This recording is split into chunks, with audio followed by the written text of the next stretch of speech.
Halloween-a-thon!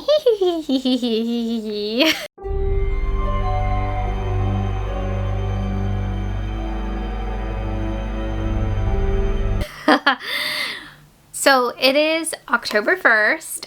Halloween-a-thon did start on the first day of fall, but I was wrapping up like other stuff. I was doing other stuff then, you know. And yeah, so I was like, let me start vlogging on the first day of October. It is my day off. So I know I'll have a little bit of time too. So I have finished 2 books already this month, and it's only the first. Well, I did have a rollover, and then I did the audio for Autumn Crow, and that was just like super fast read. So I'll talk about American Rapture by C.J. Liddy first. I absolutely love this book. And yeah, so American Rapture, I absolutely love this book. I was crying at the end of it. It just hit. I feel like Mayfly is like a fun time compared to this. This is so sad. It's very sad and emotional and a trek, and it's America and it's fucked. So yeah. I loved it. This is about a very sheltered girl in like a Catholic-esque like church. Grew up in the church, very sheltered, and there's this pandemic going on, and her parents keep her very, very sheltered from it. So she actually has no idea how serious it is until shit hits the fan. And I won't even talk about the pandemic, what it is, because I was like, this is delightful. I love this. It is very like The Taint-esque, if you know that movie. Nobody knows that movie. Alex is actually in that movie. It's very much like that situation, but it affects like both men and women. Could be compared to Manhunt as well. But yeah, it's gnarly. It is a gnarly pandemic. So she's fleeing, and just awfulness ensues. It is really horrible. There's a horrible animal cruelty scene in this, and oh my gosh, so effective. It really like hit me, that scene too. I was just like, you knew something bad was gonna happen. Oh, but I didn't know that was gonna happen. Oh, it's horrific. It is a horror book through and through. But yeah, 5 stars. I really loved it. I think it's much heavier and depressing and dark than Mayfly, though. Mayfly is like fun. It's like fun times. There's also like some great atmosphere done. I feel like atmosphere is really hard to do when you have a traveling book, especially trying to capture like America and stuff. But they go to some cool places, and there's some really well thought out scenes in this. I have seen some negative stuff about this just being like really choppy and like kind of like intense and stuff, but yeah, I feel like that was the point, is like the writing is supposed to be like that. Like, it's not fun. So yeah, this comes out October 15th, so I'm so excited for people to read this and like suffer through. Like me, I was just like, oh my gosh, I'm bummed. I was like crying. I was like, oh my god, I'm so sad. I'm so depressed. 5 stars. This was great. But yeah, I loved it. And then also Autumn Crow by Cameron Chaney from Library Macabre, my co-host for Halloween-a-thon. I read this for Kelsey's prompt, Kelsey's recommendations, and I absolutely loved it. I'm not a short story girly, even if they all come together. I'm not a huge fan of short stories at all, so I really like this. I think the audio really helped. I know the audio just came out, and the audio was so good. There's like singing, and the narrator does a beautiful job with it, and I really like this. So this is about a town, Autumn Crow, where a bunch of weird stuff happens, especially around Halloween. And that's all I'm going to say about that. It was very emotional. I wasn't expecting this to be very sentimental and sweet and also have as much cursing as it did. I was like, okay. I don't know about you guys, but what I get from Cameron, I've co-hosted a couple things with him. He's genuinely like an innocent person. Like, I couldn't ever imagine him just cussing casually. So like, to hear a book that he wrote and he's like cussing, there's a lot of cussing in this. I was like, oh, okay. I just wasn't expecting it. But yeah, 5 stars. I really enjoyed it. I think it's very, very Halloween. Like, this is the way to start October. Yes, 2 5-star reads, 2 very different reads. But I really needed Autumn Crow after American Rapture, because in the trenches here. In the trenches, I'm still kind of reeling from it. I might not ever recover from that. So, thank you, CJ lady. I liked it. So, this is so sad. So, the books on my TBR for the rest of the week are physical books, and I'm like, so hard. It's so hard for me to read physically, but I'm really gonna try. So I have my book club book, which was supposed to be for September. Have not read it yet. House of Rot. This is body horror, mushroom horror. And Melonhead Mayhem by Alex Bernstein. This is like a little alien dude. And then The Last Hunt by Max Booth III. These are all very short, so, you know, if I don't get through them, that's gonna be pretty sad. I'm gonna try to do it, I guess less than a week, because my next check-in might be like on Sunday. So, it's Tuesday now, and yeah, I will, hopefully get through those.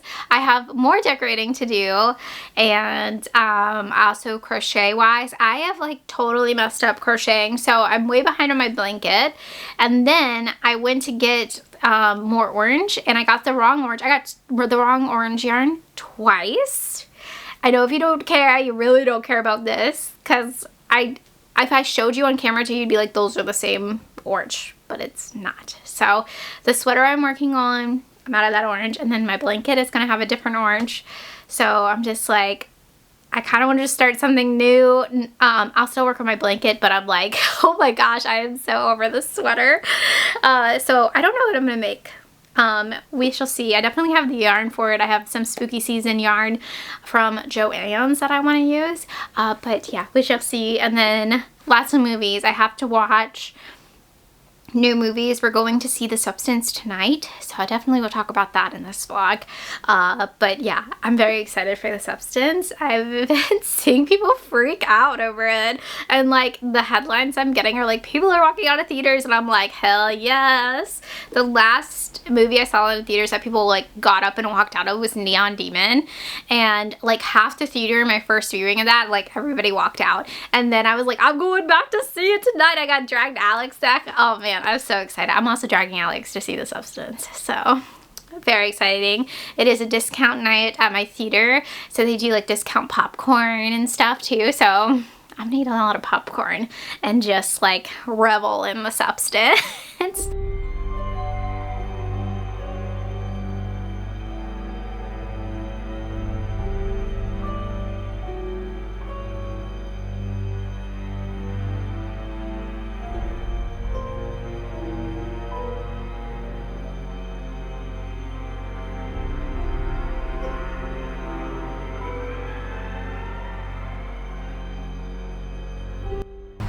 Okay, so this is so sad. This is actually one of the reasons why I came here today was to see this tree here. It's a big mushroom tree, and I was gonna try to take a shot of it, but it's gone.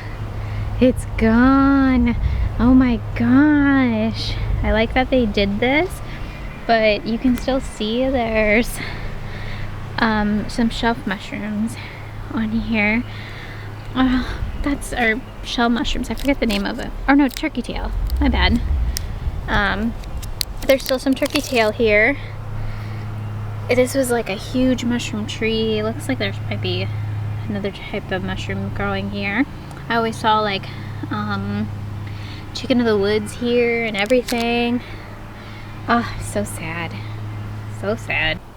So there's many ghost stories here in Hollywood Cemetery, but one of them is the Richmond Vampire's Crypt. And it's here. If you guys have read Ghost Eaters by Kelly McLeod Chapman, he talks about this at the beginning of his book. It's actually a really sad story of what happened to this dude that was so horrific they had to make up like a whole folklore about him being a vampire. But yeah, it's very creepy, especially if you probably can't see inside of there. It just is like this honeycombed kind of door in there, and it just looks very, very eerie.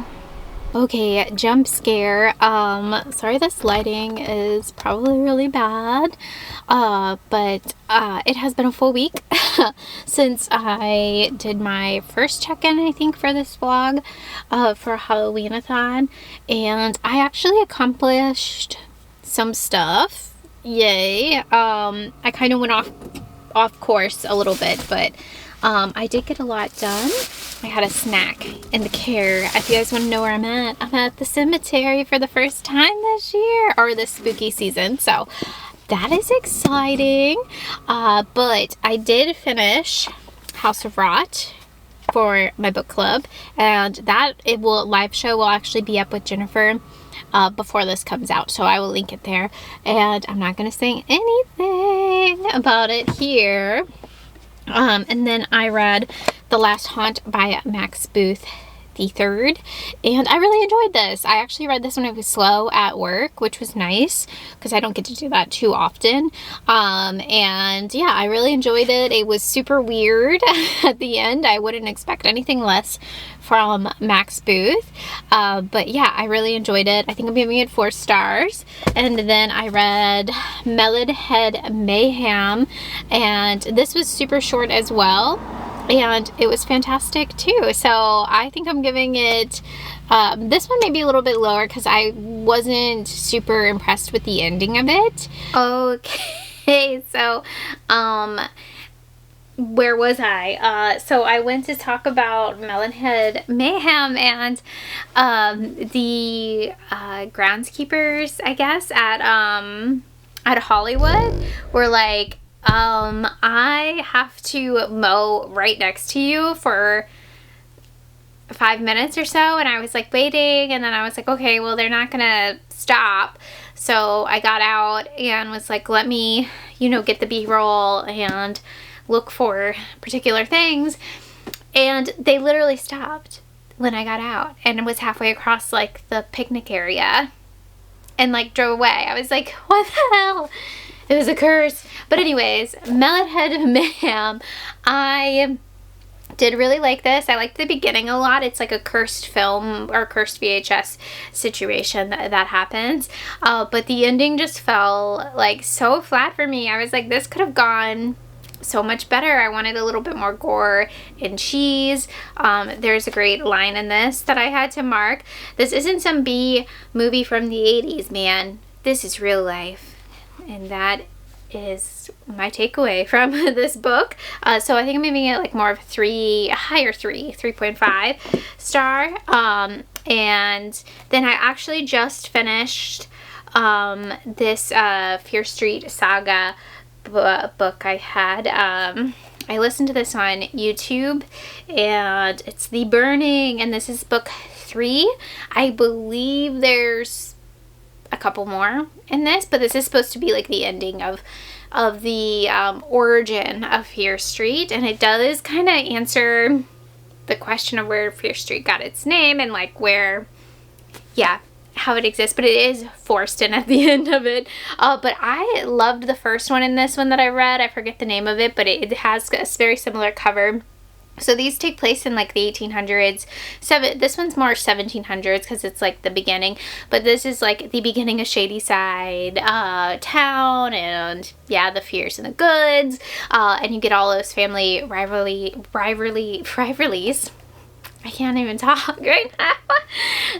But you get all of those, like the curses and why everybody's so mad. And it's almost like Poe-esque, like the way this family, Poe-esque and Shakespeare, like vibes in these. But it's like very cheesy and corny because it is point horror. But yeah, I like these. And if I can get my hands on any more of the Fear Street Sagas, I definitely will read these. They're just a good time. They're really easy. So 4 stars for that. And then I did read the Mary Shelley Club as well. I finally read this. I had a loan from Libby. And I got to listen to it this past week, and I did really enjoy it, but I do wish there was stuff done differently in this. But yeah, there's stuff that like just didn't make sense to me in it. If you guys don't know what this is about like a prank group in this girl's school. She's new to this school, and she's like, to get into the club, you have to like face your fears. I really like all of that commentary on how like watching horror movies or embracing like horror stuff is like a form of therapy. I find that really interesting. But there's just like some plot stuff in this where I was like, okay, but it is like a slasher. So yeah, I think I'm leaning towards 3 stars for the Mary Shelley Club. But yeah, I think I've done pretty well so far. I still need to go through all of the prompts and stuff. I know I got 2 prompts off for the cemetery walk today. And I just have to go through the books now that I read and do those prompts. So yes, very exciting, very good start. Also, I've been watching a lot of movies, which is awesome. I watched, oh yeah, I think when I last talked to you guys, I was watching The Substance, and holy shit, or I was going to go watch The Substance. What the hell? That movie had no right to be so amazing. It was really, really good. But I knew I was going to like it because I liked Revenge too, by the same director. But yeah, it's crazy. And we were in a packed theater, which I was not expecting to be in a packed theater for such a indie, and it's an independent film. So I was like, oh my gosh, this is a packed theater. People were laughing and clapping at the end, like, it was a masterpiece. So that was super fun. And then I've been watching some Japanese horror. It's a ride. It is a ride, I will say. And I watched the new Salem Slot, which I did not like at all. But I will say the Japanese horror, Yugetsu and Keidan, holy shit. Like, classic Japanese folk horror. Oh my gosh, I was terrified in parts of Keidan. I was like telling my coworker about it's like the Woman in Snow, the Woman of the Snow part, because that is an anthology and it's like different Japanese folklore, and I was so scared for some reason. I was like, oh my gosh, what's she gonna do? I was terrified. But it is also like beautiful.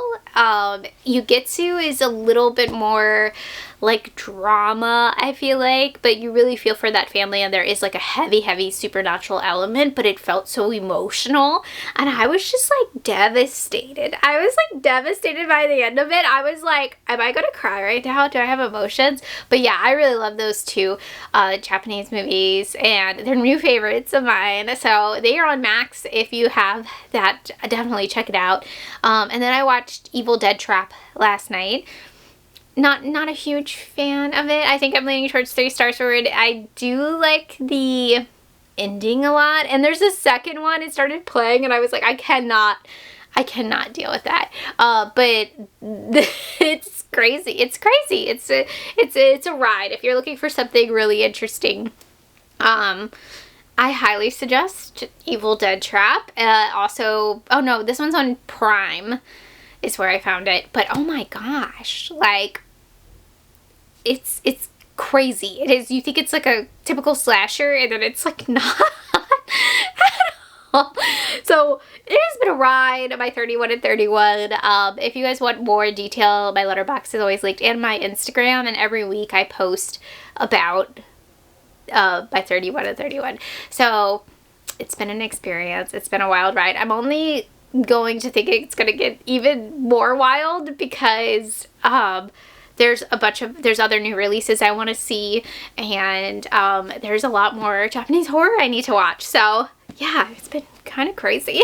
But I think I'm gonna try to tackle some of this physical TBR. I'm like my physical TBR, which I didn't even end up making a TBR, but I've just been kind of pulling.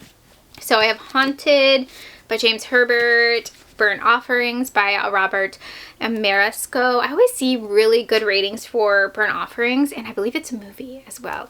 So I definitely want to read these. These are paperbacks from Hell that are on my 24 and 24. And then a Lush and Seething Hell. This is Cosmic Horror, 2 novellas. And this is for the Hell prompt, definitely Kitty's prompt.